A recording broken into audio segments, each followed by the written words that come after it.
തദ്ദേശ സ്വയംഭരണ തെരഞ്ഞെടുപ്പിന്റെ പ്രഖ്യാപനം ഇന്നിപ്പോൾ ഉണ്ടായേക്കും. മട്ടന്നൂർ ഒഴികെയുള്ള 1199 തദ്ദേശ സ്ഥാപനങ്ങളിലേക്കാണ് തെരഞ്ഞെടുപ്പ് നടക്കുന്നത്. തെരഞ്ഞെടുപ്പിനുള്ള ഒരുക്കങ്ങൾ സംസ്ഥാന തെരഞ്ഞെടുപ്പ് കമ്മീഷൻ പൂർത്തീകരിച്ചിട്ടുണ്ട്. അതേസമയം തിരുവനന്തപുരം കോർപ്പറേഷനിലെ LDF സ്ഥാനാർത്ഥികളുടെ പ്രഖ്യാപനം ഇന്ന് ഉണ്ടാകും. കോൺഗ്രസും BJPയും സ്ഥാനാർത്ഥികളെ പ്രഖ്യാപിച്ച് കോർപ്പറേഷനിൽ പ്രചരണം ആരംഭിച്ചു കഴിഞ്ഞു. രജിത് ചേരുകയാണ് വിവരങ്ങളുമായി. രജിത്, തദ്ദേശ തെരഞ്ഞെടുപ്പിന് സംസ്ഥാനവും മുന്നണികളുമൊക്കെ ഒരുങ്ങിക്കഴിഞ്ഞു. ഇനിയിപ്പോൾ പ്രഖ്യാപനം മാത്രമാണ് ബാക്കി.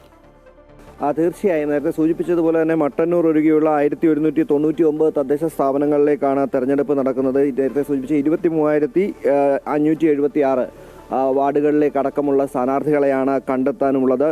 അതിനുള്ള ഒരുക്കങ്ങളാണ് ഇതിനോടകം തന്നെ തെരഞ്ഞെടുപ്പ് കമ്മീഷൻ പൂർത്തീകരിച്ചിരിക്കുന്നത്. ഇന്ന് തന്നെ തെരഞ്ഞെടുപ്പ് കമ്മീഷന്റെ പ്രഖ്യാപനം ഉണ്ടായേക്കും എന്ന് തന്നെയാണ് മനസ്സിലാക്കാൻ കഴിയുന്നത്. സംസ്ഥാന തെരഞ്ഞെടുപ്പ് കമ്മീഷന്റെ പ്രഖ്യാപനമാണ് ഉണ്ടാവുക. തെരഞ്ഞെടുപ്പിന് മുന്നോടിയായുള്ള വാർഡ് പുനഃക്രമീകരണങ്ങളടക്കം ഇതിനോടകം തന്നെ പൂർത്തീകരിച്ചിരിക്കുന്നു. കഴിഞ്ഞ ഭരണസമിതി ഈ ഡിസംബർ 21-നകം സ്ഥാനം ഏൽക്കേണ്ടതുണ്ട്. അതുകൊണ്ട് തന്നെ തെരഞ്ഞെടുപ്പ് പ്രക്രിയ വളരെ വേഗത്തിൽ ആക്കേണ്ട സാഹചര്യം കൂടിയുണ്ട്. 2020 കോവിഡിന്റെ ഒരു സാഹചര്യം കണക്കിലെടുത്തുകൊണ്ട് 3 ഘട്ടങ്ങളിലായിട്ടായിരുന്നു അന്ന് തെരഞ്ഞെടുപ്പ് നടത്തിയിരുന്നത്.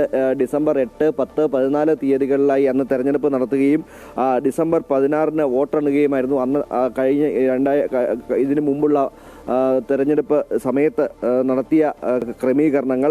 അതനുസരിച്ച് നോക്കുകയാണെങ്കിൽ ഈ ഡിസംബർ 21-നകം പുതിയ ഭരണസമിതി അധികാരത്തിൽ വരേണ്ടതുണ്ട്. ഒപ്പം തന്നെയാണ് തീവ്ര വോട്ടർ പട്ടിക പരിഷ്കരണവുമായി ബന്ധപ്പെട്ടുകൊണ്ടും സർക്കാരിന്റെ പ്രവർത്തനങ്ങൾ മുന്നോട്ട് പോയിക്കൊണ്ടിരിക്കുകയാണ്. തെരഞ്ഞെടുപ്പ് കമ്മീഷന്റെ പ്രവർത്തനങ്ങൾ മുന്നോട്ട് പോയിക്കൊണ്ടിരിക്കുകയാണ്. എന്യൂമറേഷൻ ഫോമുകളുടെ വിതരണം ഡിസംബർ 25-നകം പൂർത്തീകരിക്കണമെന്ന നിർദ്ദേശം ഇതിനോടകം തന്നെ നൽകിയിട്ടുണ്ട്. ഒപ്പം തന്നെ BLOമാരുടെ പ്രവർത്തനങ്ങൾ നിരീക്ഷിക്കുന്നതിന് കഴിഞ്ഞ ദിവസം തെരഞ്ഞെടുപ്പ് കമ്മീഷൻ വിളിച്ചു ചേർത്ത യോഗത്തിലടക്കം രാഷ്ട്രീയ പാർട്ടികളുടെ പ്രതിനിധികളടക്കം ആരോപണങ്ങളുമായി രംഗത്തെത്തിയിരുന്നു. BLOമാരുടെ പ്രവർത്തനങ്ങൾ നിരീക്ഷിക്കണം, അവരുടെ പ്രവർത്തനങ്ങൾ സംബന്ധിച്ച് നിരീക്ഷണം നടത്തുന്നതിനായിട്ട് EROമാരെയും അതുപോലെ തന്നെ AEROമാരെയും BLO സൂപ്പർവൈസർമാരെയും കർശന നിർദ്ദേശം ഇതിനോടകം തന്നെ മുഖ്യ തെരഞ്ഞെടുപ്പ് ഓഫീസറായിട്ടുള്ള രക്തൻ കേക്കർ നൽകിയിട്ടുണ്ട്. നവംബർ 25-നകം തന്നെ ഈ ആദ്യഘട്ടം പൂർത്തീകരിക്കണം. എന്യൂമറേഷൻ ഫോമുകളുടെ വിതരണം ആദ്യഘട്ടം പൂർത്തീകരിക്കണമെന്ന നിർദ്ദേശമാണ് നൽകിയിട്ടുള്ളത്. ഇന്നലെ വൈകിട്ട് 6 മണി വരെ 64.65 ലക്ഷം പേർക്ക് ഇതിനോടകം തന്നെ എന്യൂമറേഷൻ ഫോമുകൾ വിതരണം ചെയ്തതായാണ് തെരഞ്ഞെടുപ്പ് കമ്മീഷന്റെ ഏറ്റവും പുതിയ കണക്കുകൾ വ്യക്തമാക്കുന്നത്. അതേസമയം തിരഞ്ഞെടുപ്പ് പ്രവർത്തനങ്ങൾ സ്ഥാനാർത്ഥി പ്രഖ്യാപനവും അടക്കം പാർട്ടികൾ മുന്നോട്ട് പോവുകയാണ്.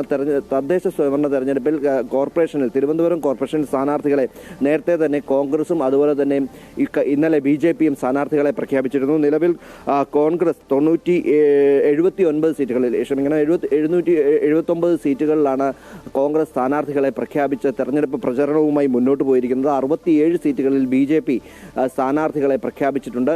ഒപ്പം തന്നെയാണ് ഈ പ്രധാനപ്പെട്ട രണ്ട് പാർട്ടി കോൺഗ്രസും അതുപോലെ തന്നെ BJPയും സ്ഥാനാർത്ഥികളെ പ്രഖ്യാപിച്ച് പ്രചാരണമായി മുന്നോട്ട് പോകുന്ന സാഹചര്യത്തിൽ വളരെ വേഗത്തിൽ തന്നെ LDFന്റെ സ്ഥാനാർത്ഥികളെയും പ്രഖ്യാപിക്കുന്നതിനുള്ള ഒരുക്കങ്ങൾ ആരംഭിച്ചിട്ടുണ്ട്. ഒരുപക്ഷെ ഇന്ന് തന്നെ LDFന്റെ സ്ഥാനാർത്ഥി പട്ടികകളുടെ ആദ്യഘട്ടം പുറത്തുവിടും എന്ന് തന്നെയാണ് നമുക്ക് മനസ്സിലാക്കാൻ കഴിയുന്നത്. ജില്ലാ കമ്മിറ്റി അംഗങ്ങളും ഒപ്പം ഏരിയ കമ്മിറ്റി സെക്രട്ടറിമാരുൾപ്പെടെയുള്ളവർ മത്സരിക്കുന്ന ഒരു ലിസ്റ്റാണ് തയ്യാറാകുന്നത്. ഒപ്പം